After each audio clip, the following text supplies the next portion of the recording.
Et si, loin des regards, une révolution silencieuse était en train de s'écrire dans les salles de marché africaines? Imaginez un continent qui, après des décennies de soumission aux règles du jeu mondial, décide, lentement mais résolument, de réinventer ses propres normes. Cette histoire, tapie dans l'ombre des transactions bancaires, pourrait bien devenir l'une des plus grandes bascules de pouvoir du XXIe siècle. Depuis quelques années à peine, l'Afrique bâtit patiemment une nouvelle colonne vertébrale financière. C'est une transformation qui, pour la plupart, reste invisible. Point d'annonce fracassante, pas de remous dans les médias internationaux, mais une progression implacable, transaction après transaction, loin du vacarme des puissances traditionnelles. Pour saisir la portée de ce mouvement, il faut se pencher sur des exemples concrets, des histoires récentes et des scénarios futurs qui pourraient façonner le destin du continent. Ce que beaucoup ignorent encore, c'est l'émergence de réseaux financiers africains conçus pour s'émanciper radicalement du dollar américain. Ici, il ne s'agit pas simplement de rêver d'indépendance comme on le ferait lors d'un sommet international. C'est une partie d'échec à très haut risque, où chaque coup pourrait changer le rapport de force mondiale. L'Afrique investit, souvent dans le silence, dans des systèmes de paiement alternatifs, misant sur le réseau chinois CIPS, le système interbancaire de paiement transfrontalier, qui ose défier frontalement l'hégémonie occidentale incarnée par SWIFT. Prenons un cas concret. En mars 2023, le Nigeria a signé un accord avec la Chine pour faciliter les règlements commerciaux en yuan. Ce n'est pas un simple geste symbolique, c'est la possibilité, pour les entreprises nigérianes, d'acheter et de vendre sur le marché international sans passer par le dollar. Une première cargaison de pétrole a ainsi été réglée, non en dollars mais en yuan. Cette opération, passée presque inaperçue, a pourtant marqué un tournant historique. Pourquoi ce pari audacieux? Parce que SWIFT, contrôlé par Washington et Bruxelles, a longtemps été utilisé comme une arme invisible. Couper un pays de SWIFT, c'est suffoquer son économie presque instantanément. L'exemple de l'Iran est parlant. En 2012, exclu du réseau SWIFT pour son programme nucléaire, l'Iran a vu son économie plonger dans la crise profonde en quelques semaines. La Russie, après l'invasion de l'Ukraine, a subi des sanctions similaires, perdant l'accès à des milliards de dollars de transactions. Avec CIPS, une porte dérobée s'ouvre. Commercer, acheter, vendre sans passer par le dollar, sans demander l'aval des maîtres du système. Chaque paiement hors du dollar, aussi discret soit-il, érode petit à petit le monopole monétaire imposé depuis des décennies. Imaginez un seul instant si, demain, le Ghana vendait son or ou la RDC son cobalt directement en yuan sans passer par la monnaie américaine. Cette hypothèse, autrefois impensable, devient une possibilité tangible. Ce qui rend ce basculement fascinant, c'est sa discrétion. Une poignée de décideurs, d'entrepreneurs et de stratèges politiques africains mènent la danse à contre-courant des discours officiels. Un changement subtil, mais au potentiel explosif. Si l'Afrique rate ce tournant, elle restera enchaînée à un ordre dicté de l'extérieur, incapable de protéger ses ressources ou de façonner son avenir. Mais pour comprendre la portée de ce séisme silencieux, il faut d'abord revenir sur l'histoire du pouvoir monétaire en Afrique. Retraçons le chemin parcouru en explorant des parallèles historiques et des scénarios alternatifs qui auraient pu changer la donne. À quoi ressemblait la domination monétaire sur le continent? Pour saisir l'enjeu actuel, il faut remonter aux premières fondations de la finance africaine. Au lendemain des indépendances, des pays comme le Sénégal ou la Côte d'Ivoire ont hérité de systèmes monétaires étroitement liés à la France via le franc CFA. D'autres États, tels que l'Angola ou le Mozambique, ont longtemps dépendu du dollar pour leurs échanges et leurs réserves. Pendant des décennies, toute grande transaction en Afrique devait passer par Washington ou Paris. Mais à quel coût pour le continent et pour son avenir? Prenons l'exemple de l'Éthiopie. Pour financer un projet d'infrastructure tel que le Grand Barrage de la Renaissance, le pays a dû solliciter des prêts libellés en dollars, ce qui a exposé son économie à d'énormes risques de change. À la moindre fluctuation du taux de change ou à une hausse des taux d'intérêt américains, la charge de la dette devenait insoutenable. Pour saisir cette réalité, il faut comprendre la façon dont le système financier mondial a été conçu pour servir d'abord les intérêts occidentaux. Au centre de ce maillage, SWIFT connecte des milliers de banques à travers le monde. Officiellement neutre, SWIFT est devenu l'un des outils les plus redoutables de la politique étrangère américaine. Couper un pays de SWIFT, c'est suffoquer son économie presque instantanément. Les États-Unis s'appuient sur ce pouvoir pour imposer des sanctions, surveiller chaque flux d'argent et surtout préserver leur influence. La moindre opération internationale, exporter du cacao, acheter du matériel médical, financer des infrastructures, peut se retrouver bloquée, ralentie ou soumise à conditions. Tout cela sans jamais avoir à lever une arme. L'exemple du Zimbabwe, frappé par des sanctions économiques, illustre parfaitement cette réalité. Les transferts bancaires sont devenus complexes, les entreprises locales peinent à acheter des équipements essentiels et le coût des importations a explosé. Mais le contrôle ne s'arrête pas là. Le dollar américain reste la monnaie de référence dans l'immense majorité des échanges commerciaux africains. Cela veut dire qu'à chaque hausse des taux d'intérêt décidés à Washington, la dette africaine s'alourdit. Les États africains se retrouvent pris dans une spirale. Emprunter, rembourser, renégocier, toujours sous l'œil vigilant du FMI ou de la Banque mondiale. Prenons le cas du Ghana en 2015. Une hausse de taux aux États-Unis a entraîné une dépréciation du cedi ghanéen, rendant le remboursement de la dette extérieure bien plus difficile. Les citoyens ghanéens ont vu le coût de la vie augmenter brutalement. Les denrées importées sont devenues hors de prix, provoquant des manifestations et une instabilité politique. Aucun prêt, aucune aide, aucune restructuration n'est accordé sans liste de conditions, souvent invisibles pour la population, mais toujours favorables aux puissances occidentales. Réformes économiques, politiques structurelles, alliances stratégiques, tout se négocie sous la menace de couper le robinet. Progressivement, la servitude monétaire a pris la place de la domination coloniale. Les anciennes puissances ne dictent plus seulement les règles du commerce, mais aussi celles de la gestion budgétaire, des priorités nationales et du développement. On se souvient du cas du Mali, où la suspension temporaire de l'aide budgétaire par la France a provoqué un gel de nombreux projets sociaux. Le résultat, chaque décision prise à l'étranger pèse directement sur le quotidien de millions d'Africains.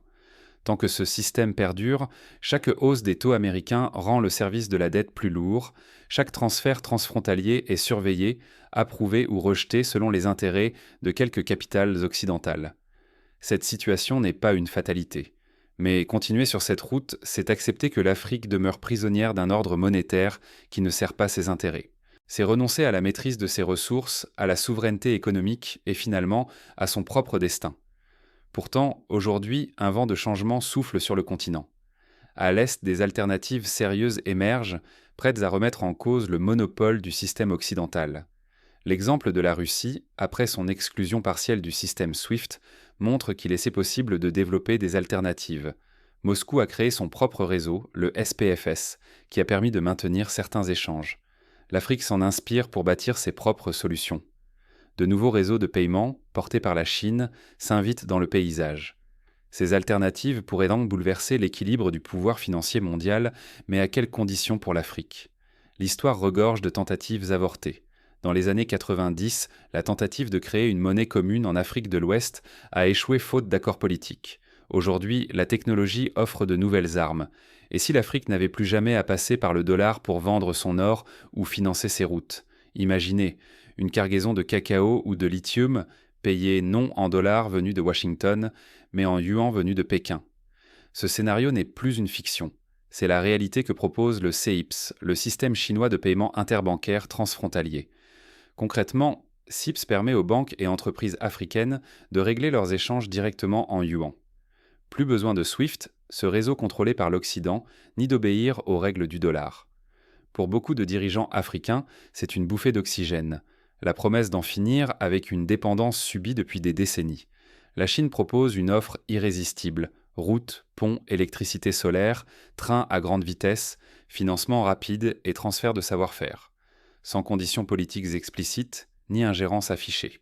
Pékin avance masqué, misant sur le pragmatisme et la neutralité, là où d'autres imposent des diktats pour un prêt ou un contrat. Par exemple, l'Éthiopie a construit l'un des plus grands réseaux ferroviaires d'Afrique grâce à des financements chinois, sans devoir accepter de réformes politiques imposées de l'extérieur. Aujourd'hui, le volume des échanges entre l'Afrique et la Chine dépasse chaque année 250 milliards de dollars. Ce chiffre n'est pas anodin. Il incarne la montée d'une alliance économique inédite.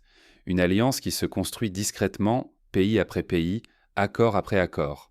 On peut citer l'Angola, qui a signé avec la Chine un accord de troc pétrole contre infrastructures, ou encore la Zambie, qui a obtenu des financements pour ses barrages hydroélectriques en échange d'une part de sa production de cuivre. Des étapes décisives émergent déjà. Au Nigeria, des canaux de paiement en yuan s'ouvrent. Au Kenya, la Banque centrale teste le yuan comme réserve stratégique. En Afrique du Sud, les grandes entreprises minières expérimentent dans la vente directe en monnaie chinoise. Même au Burkina Faso, où la souveraineté monétaire est un sujet brûlant, l'idée de contourner le dollar progresse. Lentement, une toile s'étend, capable de bouleverser l'équilibre financier mondial. Mais ce virage n'est pas sans péril. S'arrimer aux CIPS sans stratégie claire, c'est risquer de remplacer une dépendance par une autre, troquer le joug du dollar contre la volonté de Pékin. Pourtant, bien négociée, la transition offre à l'Afrique un levier inédit. Pour la première fois, ses dirigeants peuvent choisir leurs partenaires, fixer leurs règles et valoriser leur place dans un nouvel ordre international. Dans les coulisses des banques centrales et des palais présidentiels, une question obsède. Faut-il parier sur cette nouvelle colonne vertébrale et comment éviter le piège d'une soumission déguisée? L'Afrique tient une opportunité rare, mais le prix de l'erreur serait immense. Rater ce tournant, c'est risquer de voir son avenir capté, encore une fois, par une puissance extérieure. Derrière cette révolution monétaire, une autre bataille se dessine. Au-delà des chiffres et de la technique, c'est la souveraineté africaine qui est en jeu. Comment transformer cette ouverture en pouvoir durable, sans tomber dans de nouveaux pièges? La réponse ne se joue pas uniquement dans les traités signés ou les infrastructures construites. Elle dépendra de la capacité des dirigeants africains à imposer leurs propres conditions et à protéger leurs intérêts face à la rivalité des géants. Le futur de l'Afrique s'écrit à l'encre de l'incertitude. Saura-t-elle transformer ce moment charnière en vraie souveraineté ou retomber dans une ère de dépendance? Désormais, la puissance ne se limite plus à la monnaie. Elle se niche dans la capacité à contrôler l'information, sécuriser les flux numériques et protéger les données stratégiques. L'Afrique en est pleinement consciente et ne se contente plus de suivre le tempo mondial. Elle tente de l'imposer. Partout, des initiatives ambitieuses émergent. Dans la CEDEAO et l'Union africaine, des projets de monnaie régionale naissent. Des accords de swap monétaire, notamment avec la Chine, ouvrent la voie au commerce direct en yuan ou en devises africaines, contournant ainsi le dollar américain. La zone de libre-échange continentale africaine, lancée récemment, ambitionne d'unifier le marché intérieur et de réduire la dépendance aux monnaies étrangères. Mais une autre révolution s'accélère. Un écosystème foisonnant de fintech africaines s'impose, porté par une jeunesse inventive et ultra connectée. Ces startups créent tôt des plateformes de paiement, des applications de transfert d'argent et même des crypto-monnaies conçues pour les réalités africaines. L'ambition, offrir des outils adaptés aux besoins africains et non dictés par Washington, Paris ou Pékin. Prenons l'exemple de M-Pesa au Kenya. Ce service de paiement mobile, lancé il y a une quinzaine d'années, a transformé la vie quotidienne de millions de personnes. Il a permis l'inclusion financière de populations jusque-là exclues du système bancaire traditionnel. Aujourd'hui, des startups comme Flutterwave au Nigeria ou Cheaper Cash au Ghana explorent des solutions régionales et transfrontalières capables d'ancrer une souveraineté technologique africaine. Ce changement radical soulève une question cruciale. Qui contrôlera cette nouvelle infrastructure? Détenir ses propres plateformes financières, protéger ses données et former une génération d'experts africains, voilà l'enjeu vital. Sinon, le continent risque simplement de troquer un tuteur contre un autre, tout aussi puissant, mais extérieur à l'Afrique. La vraie indépendance commence quand l'Afrique fixe elle-même ses priorités économiques, décide de ses budgets sans attendre de feu vert étrangers. Cette bataille se joue maintenant entre la facilité d'un nouveau protecteur et l'exigence de la souveraineté. Le Rwanda, par exemple, investit massivement dans la formation d'ingénieurs et dans la cybersécurité pour contrôler ses propres infrastructures numériques, sans dépendre d'éditeurs étrangers. Mais le danger est immense. Si la gouvernance de ces outils échappe aux Africains, la libération pourrait n'être qu'une illusion. Le continent raterait alors une occasion unique d'imposer ses choix, de valoriser ses ressources et de tracer sa route dans l'économie mondiale. La question demeure, comment transformer cette révolution technologique en victoire réelle pour les populations africaines?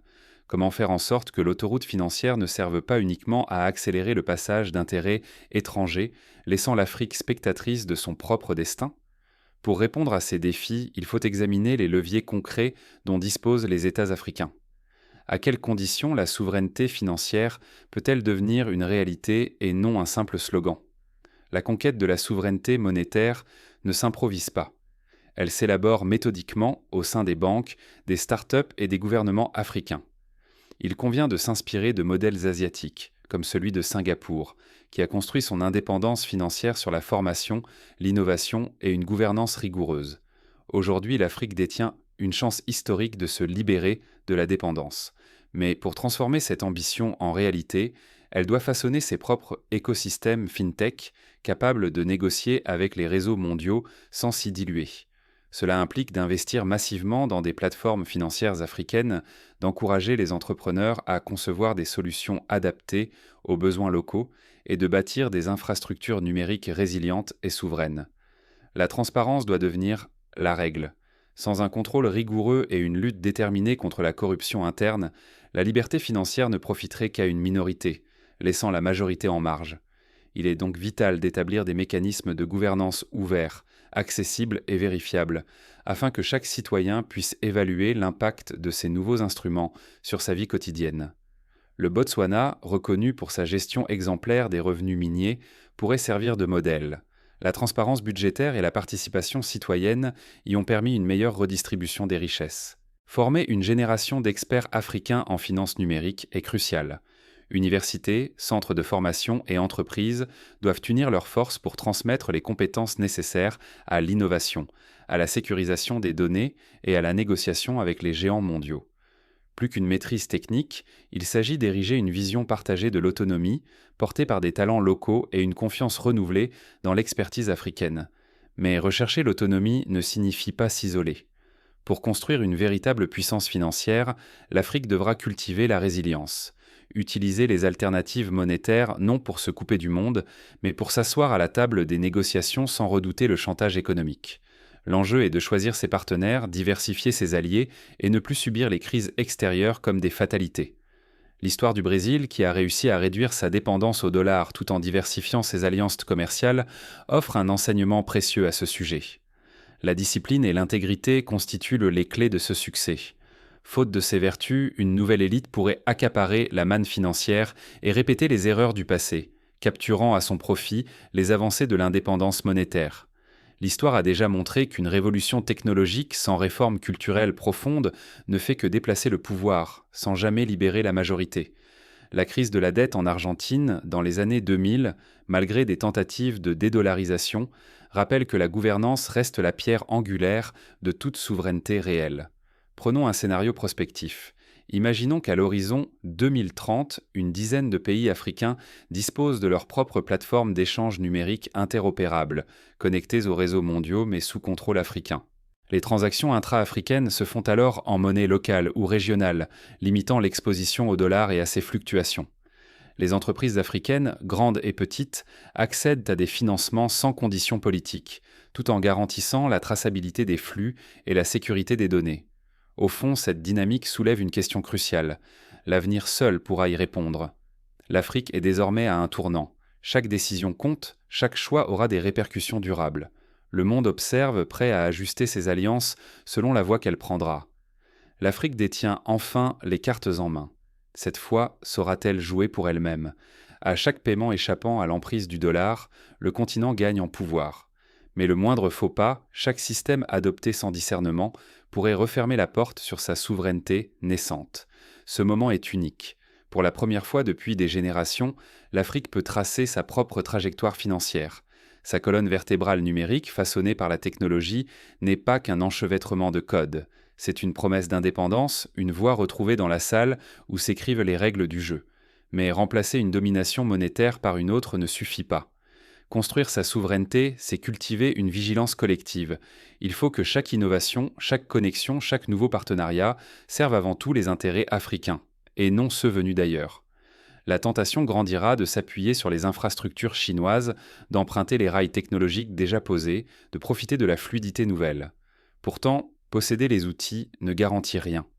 Il faut en comprendre les rouages, maîtriser les codes, imposer ses propres limites. Le vrai danger serait que cette révolution silencieuse débouche sur une dépendance inédite, masquée sous des promesses de modernité, mais porteuse des mêmes chaînes anciennes. Sans contrôle des données, sans formation d'ingénieurs locaux, sans exigence claire de souveraineté numérique, l'Afrique risque de céder un pouvoir qu'elle commence à peine à conquérir. Pourtant, les signes d'éveil se multiplient, des gouvernements qui osent, des fintechs locales qui innovent, des voix qui réclament transparence et contrôle.